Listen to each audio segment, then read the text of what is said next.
My girlfriend said that I couldn't wear this inside of the movie theater.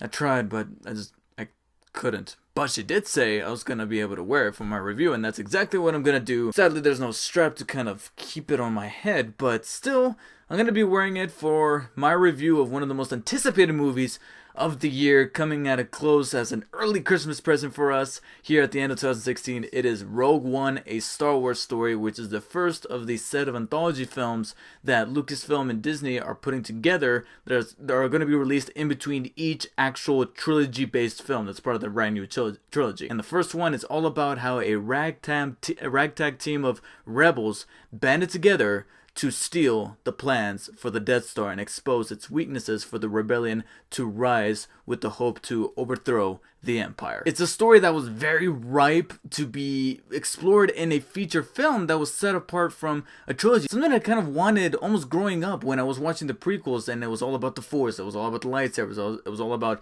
Darth Vader. But I remember sometime in between the prequels and then Disney buying Lucasfilm that I said to myself, what would be a great story to kind of tell as a one-off where it doesn't have to connect to all these little things. See, my helmet's already falling. I'm just gonna take it off. I'm sorry.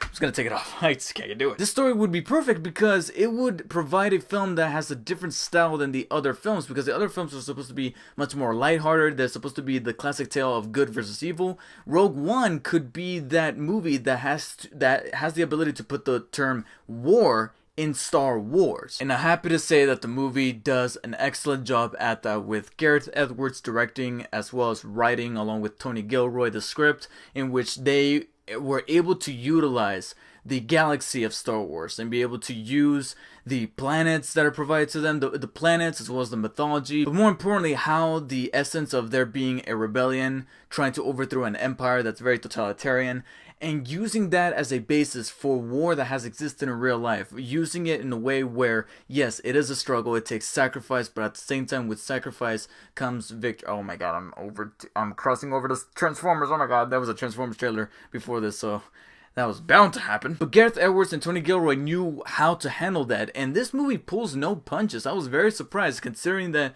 Disney owns this property now, and how there's this running thing with the Marvel movies that an awful lot of people were complaining about how they're not very ballsy with that certain element of their films, where they're like, oh, you're just undoing what you said you were going to do and you never fell through with it.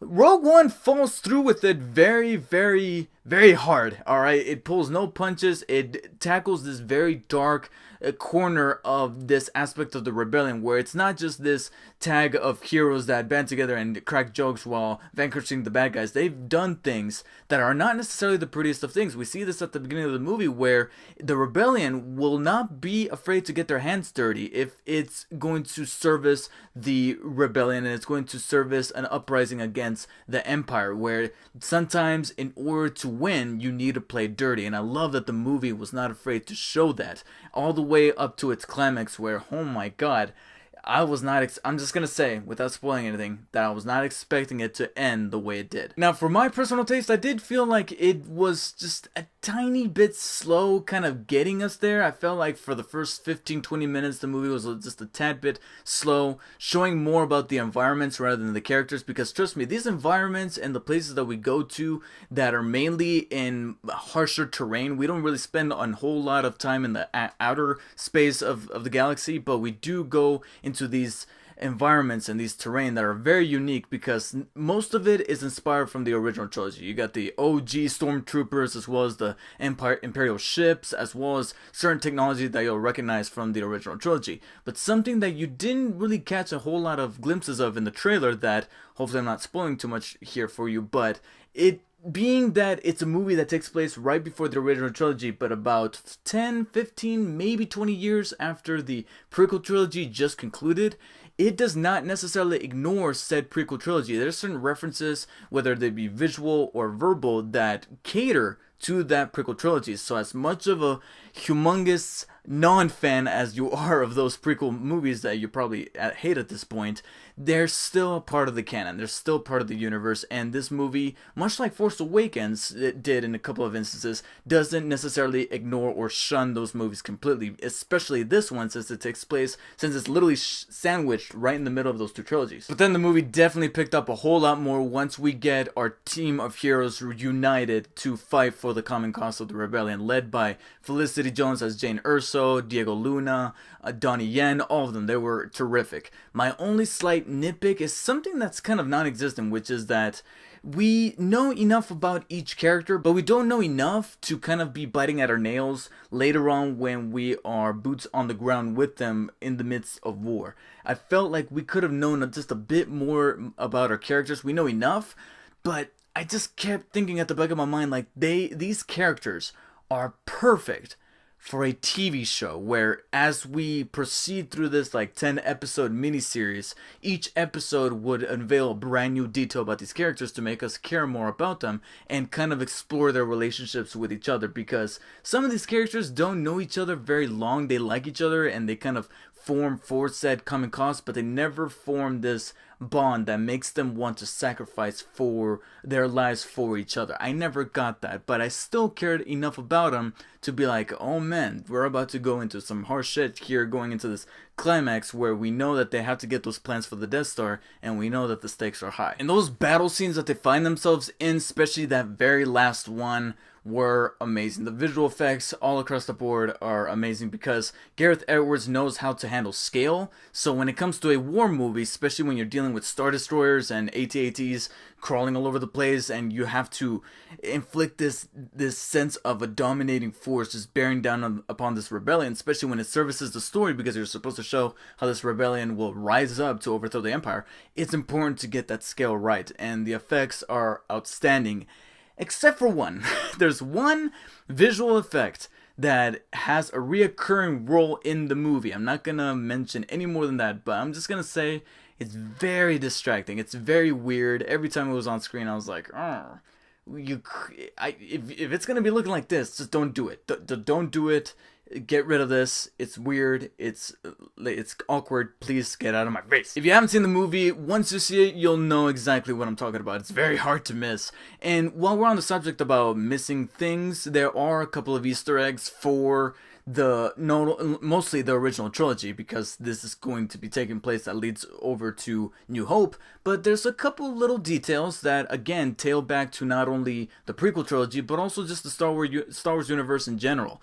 And there's most of them are subtle, some of them are cool, and then there's a couple that I felt were just a tad bit on the nose. Like, it's almost like the movie was nudging me in the shoulder, like, you know who I'm talking about? And I'm like, yes, dude.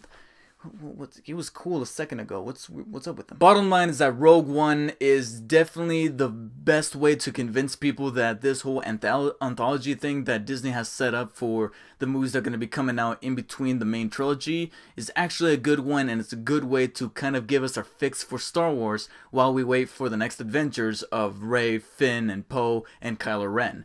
And what I loved most about the movie that definitely overshadowed some of the problems it definitely had was that it was not afraid. It had no fear. It kind of kept with that theme about the rebellion not having fear of the Empire. The movie itself did not have fear of pulling some of the punches and demonstrating how harsh this war in the Star Wars universe could actually be. And I have to give them humongous loads of credit for that. So I'm going to be giving Rogue One a Star Wars story, and this is a very conflicting one, but okay, I'm going to go with it. A very, very, very, very low 9 out of 10. I'm still giving it a 9 out of 10 because the way this movie ends is incredibly unnecessary, to be quite honest.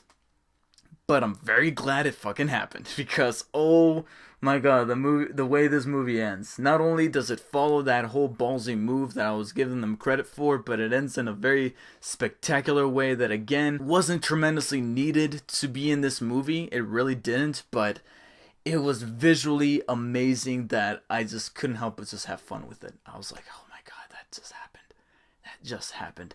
A little abrupt, but that just happened.